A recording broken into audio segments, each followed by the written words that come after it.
मेरी नैया पार लगा दे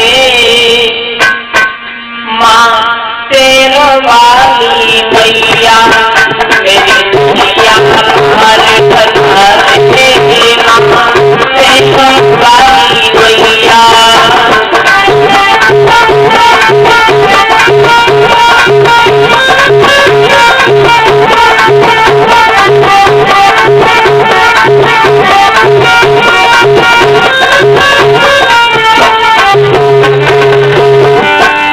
नैया पार लगा दे माँ तेरो वाली मैया मेरी नैया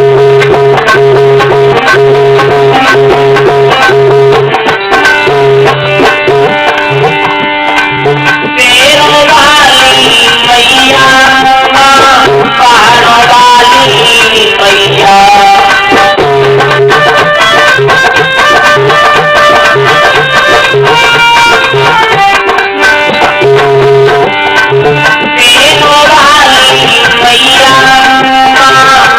वाली मैया मेरी नैया पार लगा दे नैया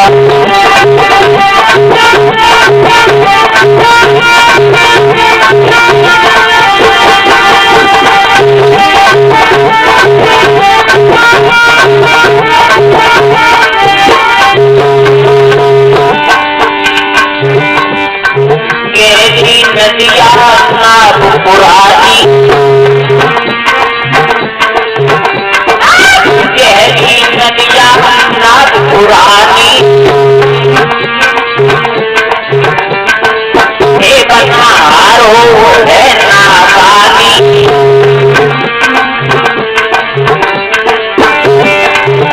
देखो के पार लगा दे नैया पार लगा दे माँ तेरो वाली मैया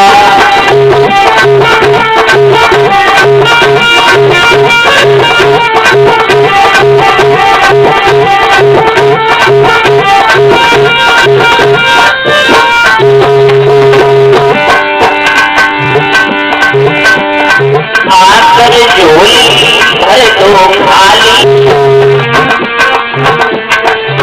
हे माँ आकर झोली भर दो खाली मेरी मैया तेरो वाली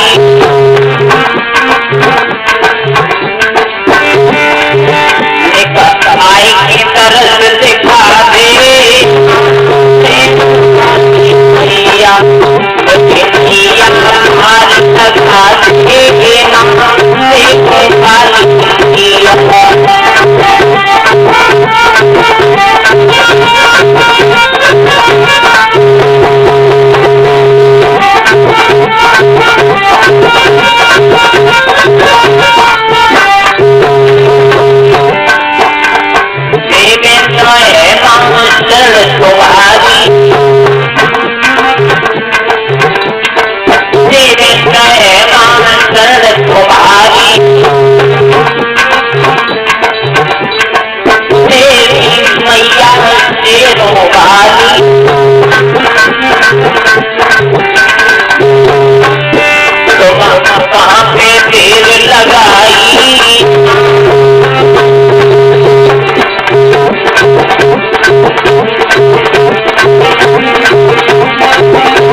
सभी भक्तगण,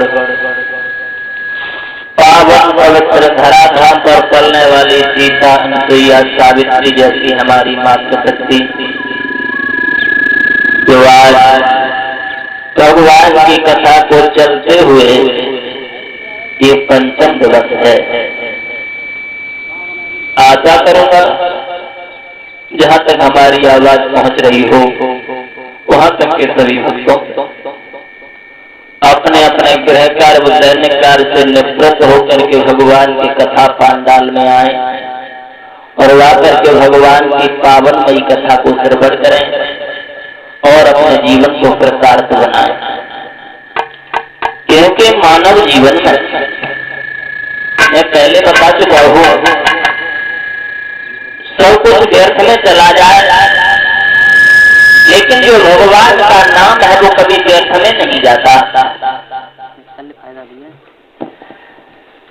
तो जो भगवान का नाम है वो कभी व्यर्थ नहीं जाता। ये जो भगवान का नाम है ये एक आग के समान है। देखा होगा अगर अग्नि में हाथ डालोगे तो अग्नि जला देती है, अगर जान करके अग्नि में हाथ डालोगे तब भी जला देगी, और धोखे से अगर हाथ चला जाएगा तब भी जला देगी। ध्यान रखना प्यारे भक्तों, तो हमेशा ये सोचना चाहिए कि इस तरीका से भगवान का भजन करना चाहिए। मैं तो ये कहता हूं,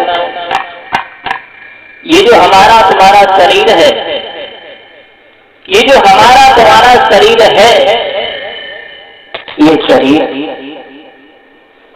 के अंदर वो शक्ति है जो भगवान का भजन कर सकते हो। इस शरीर के अंदर वो शक्ति है कि दूसरे की इज्जत बचा सकते हो, दूसरे को सम्मान दे सकते हो। और जब सब कुछ है तो फिर करने में कौन सी तकलीफ है। ये जो हमारा शरीर जो है, लिखा तो यहाँ तक है किसी कवि ने,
शरीर है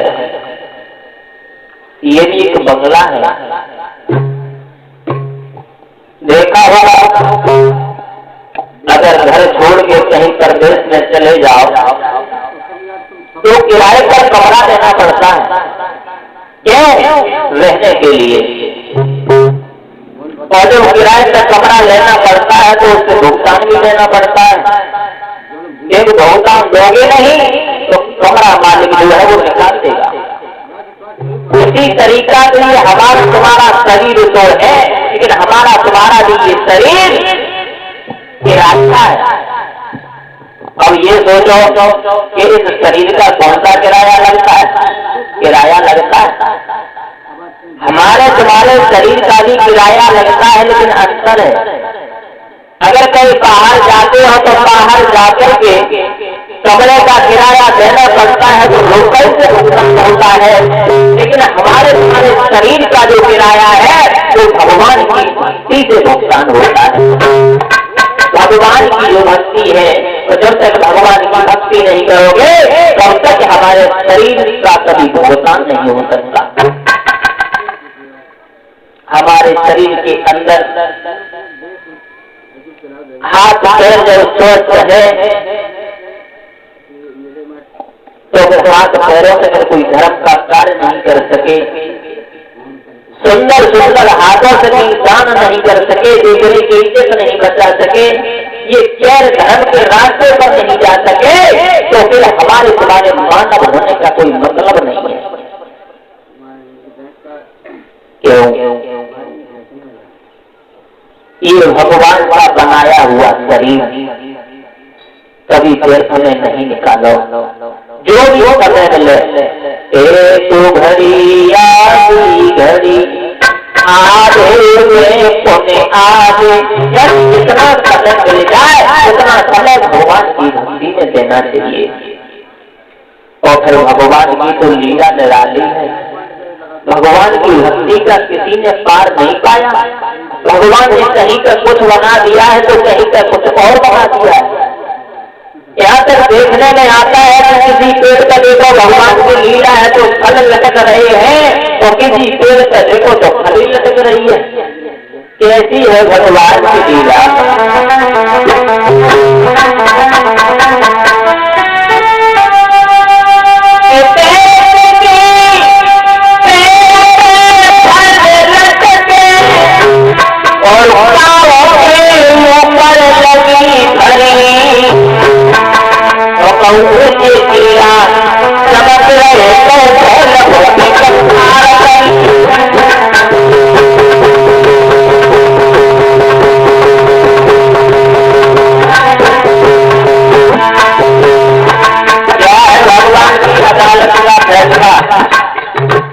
कहीं पर देखो फल लटक रहे हैं तो कहीं पर फल लटक रही है।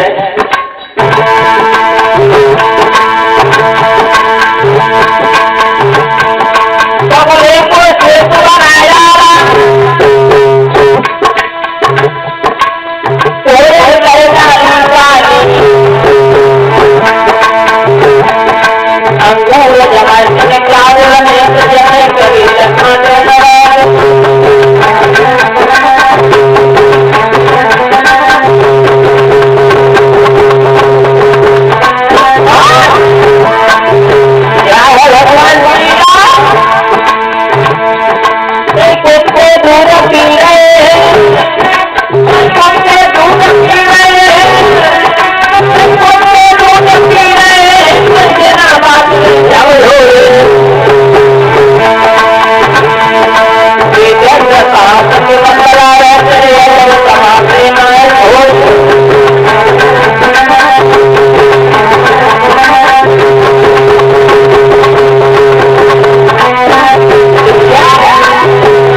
आता है कि भगवान करते तो करते क्या।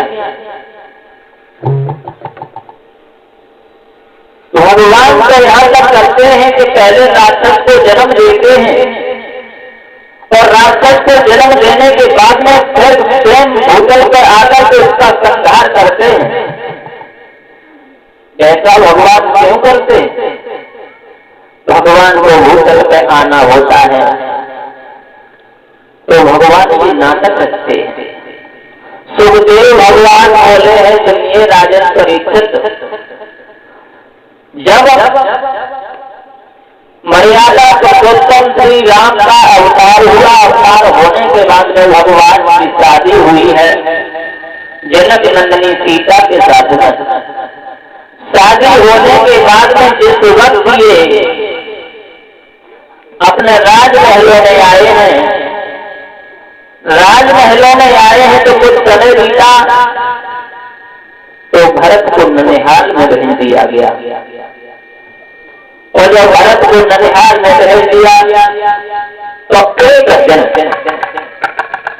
एक दिन दशरथ ने विचार किया कि हमारे ऊपर चौथा पन वृद्धापन है, अब अपने राज्य का उत्तराधिकारी हम राम को क्यों न बना दें।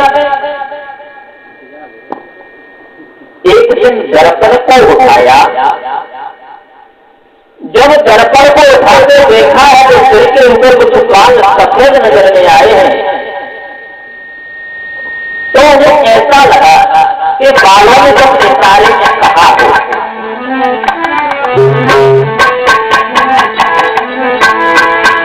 कि बालों ने कहा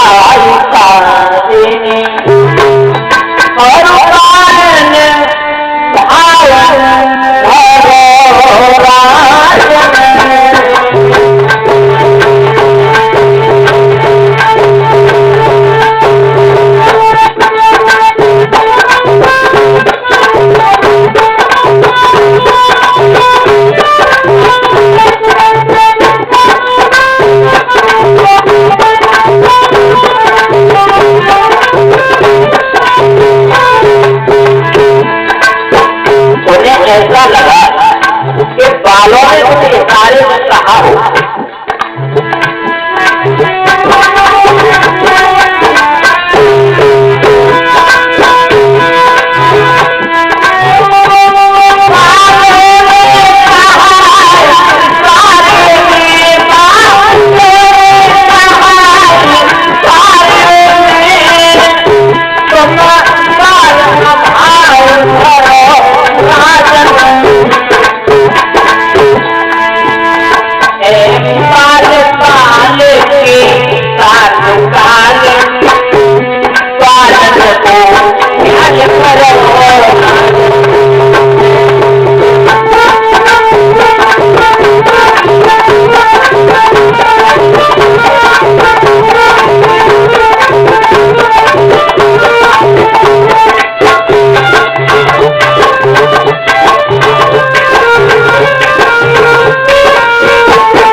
को उठा के देखा है तो कुछ सिर के ऊपर बाल सफेद नजर में आए हैं, तो कुछ चिंता हुई। इन्हें ऐसा लगा तो बात मुझे इशारा दे रहे हैं कि तुम्हारे ऊपर चौथापन है और तुम्हें क्यों न भजन करना चाहिए।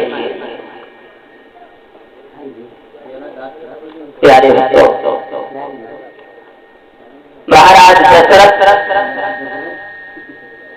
ने अपने घर में अपने गुरु को बुलाया और सप्तऋषि बुलाए हैं और सारे ने कहा है देखो अब हमारे ऊपर चौथापन है तो अब हम घर में नहीं रहेंगे और अब हम भजन करेंगे। भजन तो देखो परीक्षित महाराज, भजन पहले भी होता था, भजन आज भी होता है, लेकिन अंतर है थोड़ा। ये जरूरी नहीं है कि भजन करने के लिए घर को छोड़ दो, कोई जरूरी नहीं है।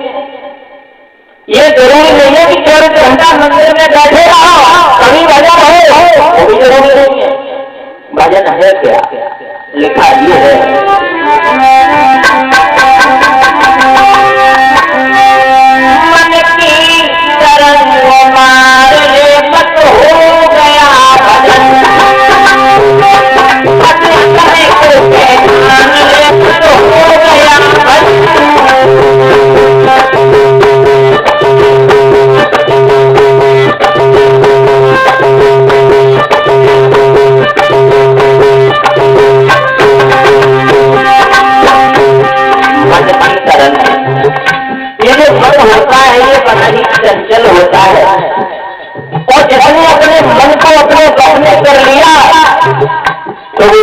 भी किसी चीज से हार नहीं सकता।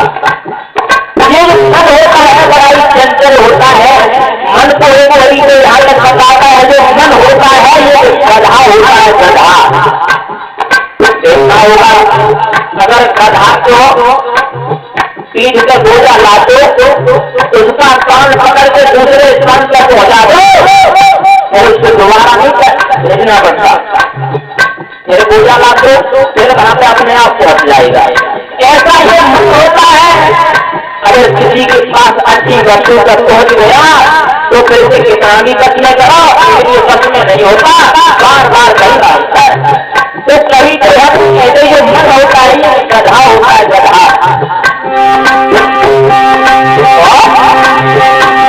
तो आया है कहाँ से जाएगा, बस अपने को पहचान लेकर हो गया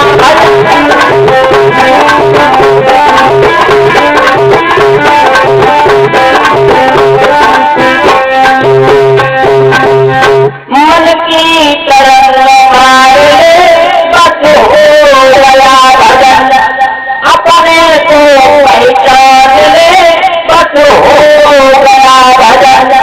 ये भजन है। सुबह बैठे 4 बजे स्नान किया, रामा रामा हरे हरे, दारू पिए परे परे, भजन ये भी हो रहा है। ये भजन नहीं है। हेलो हेलो हेलो हेलो, ये मानव जीवन है और मानव जीवन में उम्र बहुत कम, बहुत सत्य हजारों वर्ष की उम्र होती थी। हजारों वर्ष की उम्र होने के बाद में 10,000 तपस्या की, 10,000 वर्ष संग्राम में रहे, ऐसा होता था। लेकिन अब समय नहीं है। इंसान के जीवन में भी 3 पद होते हैं, 3: बचपन, जवानी और बुढ़ापा। जब तक मौत आती है, मौत आते समय तक 3 घंटियां लगती हैं।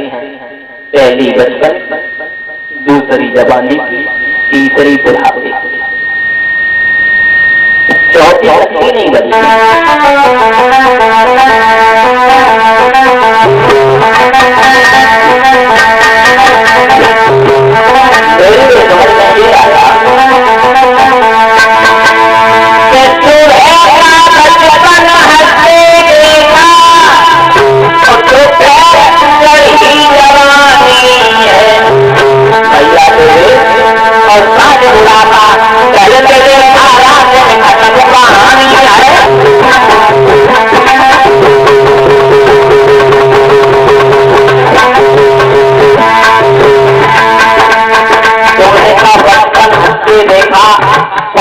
चली जवानी है और सांझ बुढ़ापा ढल लगेगा,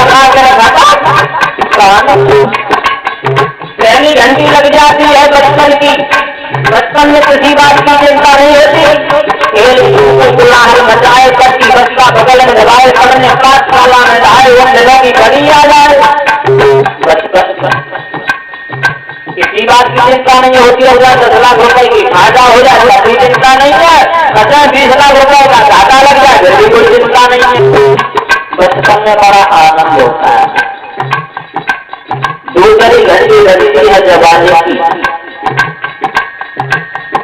जब जवानी आती है, जवानी में कभी सुख से पानी भी नहीं पी पाते, सारी जवानी निकल जाती है कमाने में, पता ही नहीं चलता कब जवानी हमारी कब निकल गई, पता ही नहीं चलता।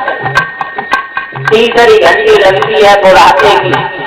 शरीर काम नहीं करता, फिर डमरू की तरह हिलने लगता है, शरीर का जो चमड़ा है सिकुड़ करके बंदर जैसा मुंह हो जाता है, फिर घर वाले भी सम्मान नहीं करते। बचपन हंसते देखा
तुम्हारे जीवन में जब तक मौत आती है तब तक मौत में भी 3 घंटियां लग जाते हैं।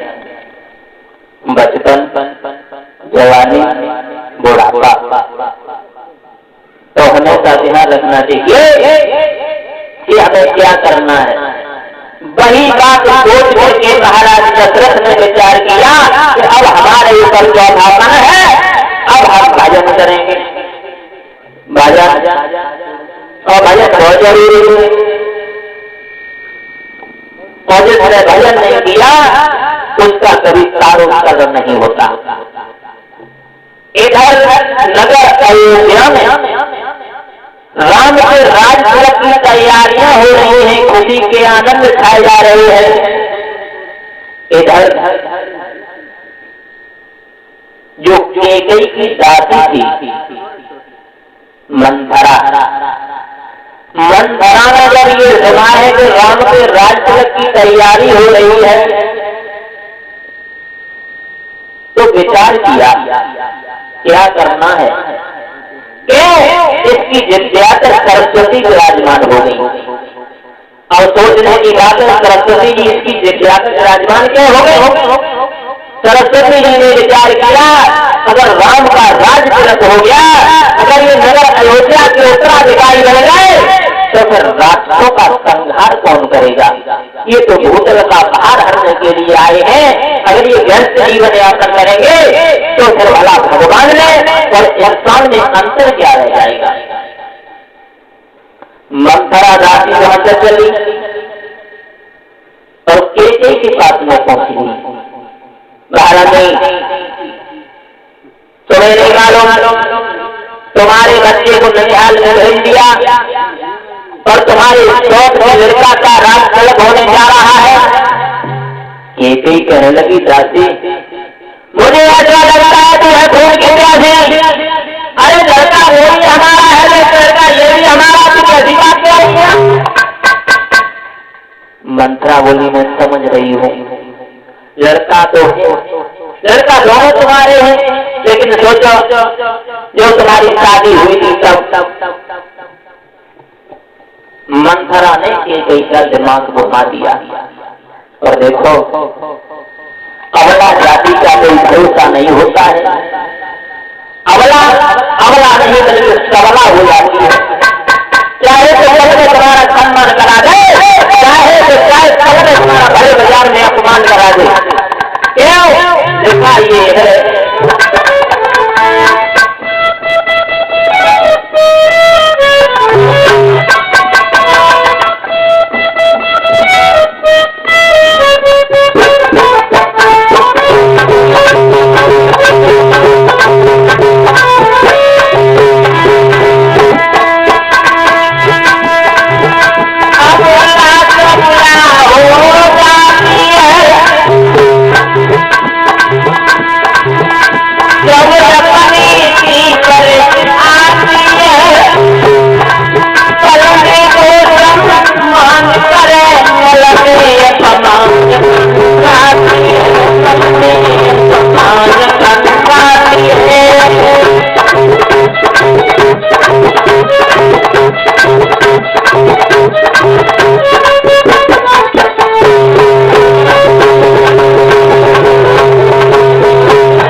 अबला का कोई पता नहीं होता है, अबला जाति का किस जगह से तुम्हारा सम्मान करा दे और किस जगह से तुम्हारा अपमान करा दे। और फिर 5 उंगलियां समान नहीं होती परीक्षित महाराज, 5 उंगलियां समान नहीं होती हैं। एक कवि ये कहता है कि नारी जाति का कोई भरोसा नहीं होता है। दूसरा कवि ये मत दे रहा है कि नारी से ही सृष्टि की रचना हुई है। लिखा ये है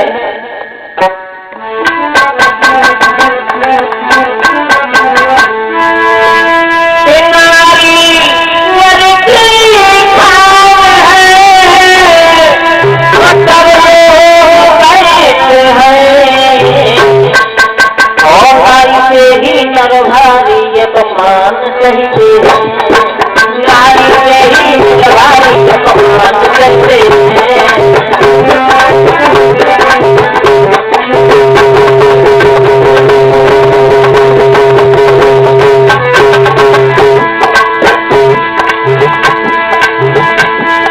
नारी नदी खाए सब लोग कहते हैं, अरे नारी से ही नर भारी तो मान कहते हैं, नारी से ही नर भारी तो मान कहते हैं।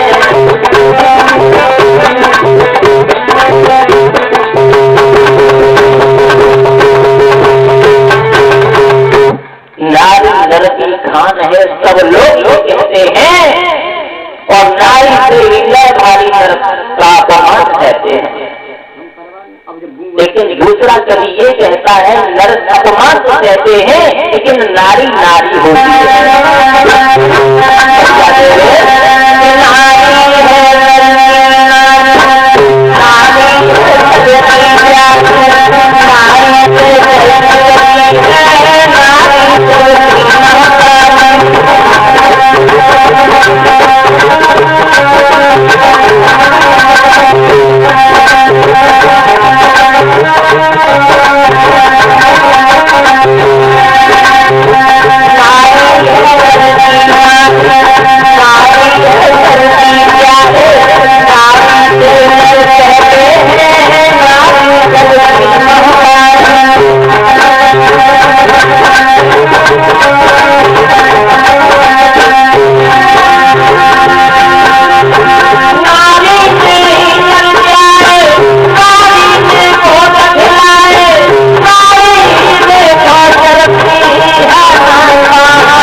समझाते हुए बोले, सुनिए राजन परिषद, जो मन भरा थे मंथरा के क्या जब सरस्वती विराजमान हुई है, तो सरस्वती ने जाकर के समझाया। देखो गुरु जी गाँव में गए मना रहे। अच्छा।